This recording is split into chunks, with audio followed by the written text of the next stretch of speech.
I'm Professor Xiangen HU. I'm currently the director of the Institute of Higher Education Research Development and also director of Educational Research Center at the PolyU. I am also a chair professor of learning sciences and technologies and in the Department of Applied Social Sciences. I was trained as a mathematician since 1978, which is 46 years ago. I've been a psychology professor for the last 30 years at the University of Memphis in the US. I've been mentoring PhD students in psychology, computer sciences, and computer engineering. For the last 30 years, my primary teaching responsibility is undergraduate research design and statistics. My research focus primarily is on advanced theory learning systems and then research design and statistics. I try to focus on the four aspects or principles that guide my teaching: theories, technologies, applications, efficacy. First, whatever I want to teach, I want to base on theories of learning, the way that we actually understand how people learn. The second is actually employ technology. Of course, back 30 years ago, we do not have much technology to work with. But in the last 10, 20 years, we actually have started having some, starting with PowerPoint and also generate the things in the PDF and then put things on the web. Of course, recently that we actually have generative AI and stuff. Now the third one, of course, I teach statistics, as an application. For example, that's a specific domain. We realize in order to really teach a specific area or specific domain well, it's actually an optimal combination of theories and technology. No matter what you try, and the end outcome is the most important, is how people learn, whether people learned or not.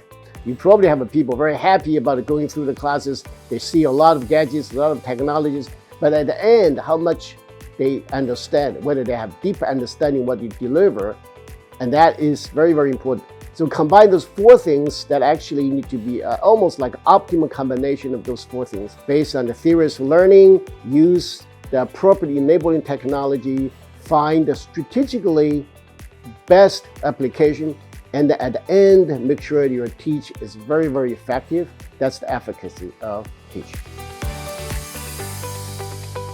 Right now I'm like a seasoned professor. I have those four principles. But if I look back, I would seriously concern the way I taught students back then. For example, when we first have a technology, we just jump on the technology and use it, and then we feel, oh, that's really fun for us.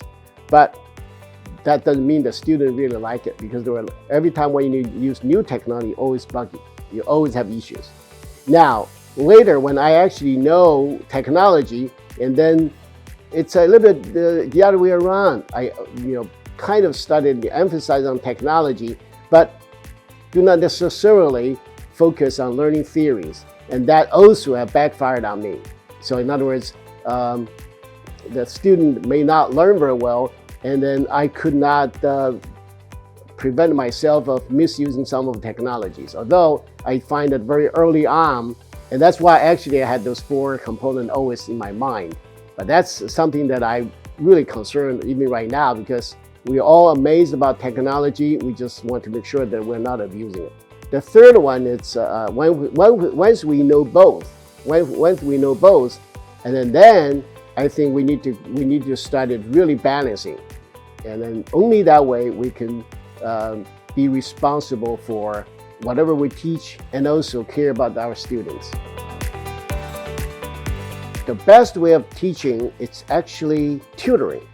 I did not find that. Actually, Bloom's find it way back right now, almost 40 years ago, that one-on-one teaching or tutoring is most effective. The intelligent tutoring system is one of the frontiers of learning technologies. Of course, right now we have generative AI and then all the tools that actually make everything, I would say, relatively effective and easy, especially producing content, especially understand the students' contributions when they interact with the machines. And those are the ones that actually give us a huge opportunity of making teaching more effective. Of course, they also have huge challenges because the technology serving as a double-edged sword. So we can make it very, very, very effective, and we also need to face the possibility of using it. If I recall my almost 40 years of teaching career, one of the most enjoyable things that I think I had is actually teaching. The kind of content I teach may not be the favorite for the students, but the way the students interact with me, and at least from my impression with them, they enjoy interacting with me. Because if you truly care about your student, no matter how harsh or how hard you are on student about their grading, they will know. They know that you love them, and they know that you care about them. So even in when I was in Memphis, I go through the street and I see students and say, "Hey, Dr. Who," and then I could not remember them, but they say, "Oh, you taught me 15 years ago." They still remember me. Although I failed quite a few students because they did not do well, but they actually remember that I was the one that actually cared about their learning.